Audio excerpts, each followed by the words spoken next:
Assalamualaikum warahmatullahi wabarakatuh. Anak-anakku semua yang soleh-soleha, bagaimana kabar kalian semua? Semoga tetap dalam keadaan sehat walafiat. Usahakan tetap semangat meski kita kembali belajar hanya melalui video. Pada hari ini kita kembali belajar fikih. Sebelum memulainya, mari bersama-sama kita berniat dan berdoa. Semoga ilmu yang kita pelajari pada hari ini menjadi ilmu yang berkah, ilmu yang bermanfaat dunia dan akhirat. Sama-sama kita baca nawaitu ta'alluma li'ila'i kalimatillah. Rabbi zidni ilma warzuqni fahma waj'alni minas sholihin. Materi fikih kita pada hari ini masih tentang sholat sunnah rawatib. Adapun tujuan pembelajaran kita pada pertemuan kali ini adalah setelah nanti kalian mengikuti pembelajaran ini, diharapkan kalian mampu pertama menyebutkan hikmah sholat sunnah rawatib dengan benar. Yang kedua, kalian mampu menjelaskan cara melaksanakan sholat sunnah rawatib dengan benar. Dan yang ketiga, kalian mampu mempraktikkan sholat sunnah rawatib dengan baik. Sebelum kita lanjut ke materi, kalian pasti masih ingat dong apa itu sholat sunnah rawatib, terbagi berapa dan berapa jumlah rakaatnya, serta bagaimana niatnya. Nah, terus sekarang apa sih hikmah dari melaksanakan sholat sunnah rawatib itu? Bagaimana sih cara mengerjakannya? Anak-anakku sekalian, setiap amal ibadah yang kita kerjakan merupakan sarana bagi kita untuk menggapai pahala yang telah dijanjikan Allah untuk kita. Demikian pula dengan sholat sunnah rawatib merupakan ladang bagi kita untuk menggapai keutamaan yang telah dijanjikan oleh Allah.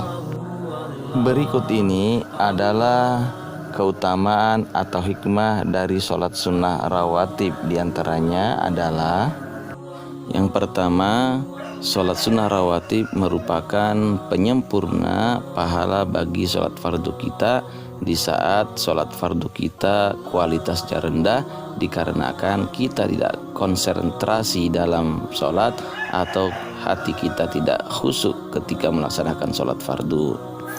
Hikmah sholat rawatib yang kedua adalah pahalanya lebih baik daripada dunia dan seisinya, sebagaimana yang disabdakan Rasulullah sallallahu alaihi wasallam, rakaatul fajri khairum minad dunya wa ma fiha. 2 rakaat sholat fajar atau qabliyah subuh, kata Nabi, itu lebih baik daripada dunia dan seisinya. Hikmah yang ketiga, sholat sunnah rawatib dapat menambah kedekatan kita kepada Allah sehingga doa-doa kita mudah dikabulkan oleh Allah Subhanahu wa ta'ala. Hikmah sholat sunnah rawatib yang keempat adalah mendapat rahmat Allah Subhanahu wa ta'ala. Demikian ini sebagaimana sabda Rasulullah sallallahu alaihi wasallam, rahimallahu mra'an shalla qabla al-asri arba'an. Allah merahmati orang yang sholat sunat sebelum asar 4 rakaat. Hikmah dari sholat sunnah rawatib yang kelima adalah dijauhkan dari siksa api neraka. Hal ini sebagaimana yang juga disampaikan Rasulullah sallallahu alaihi wasallam, man hafaza ala arba'i raka'atin qabla zuhri wa arba'in ba'daha harramahullahu 'alan nar. Barang siapa yang mengerjakan sholat sunat 4 rakaat sebelum sholat zuhur dan 4 rakaat sesudahnya, maka Allah Subhanahu wa ta'ala mengharamkan api neraka baginya. Hikmah sholat sunat rawatib yang keenam adalah bagi orang yang istiqomah melaksanakan sholat sunat rawatib akan dibangunkan rumah di surga. Hal ini sebagaimana sabda Rasulullah sallallahu alaihi wasallam, man shallas natai asyrata rak'atan fi yaumin wa lailatin bunyalahu bihinna baitun fil jannah. Barang siapa yang sholat sunnah 12 rakaat dalam sehari semalam, maka ia akan dibangunkan sebab sholatnya tersebut sebuah rumah di surga. Cara mengerjakan sholat sunat rawatib sama seperti ketika kita mengerjakan sholat fardu. Yang berbeda hanyalah terletak pada niatnya saja.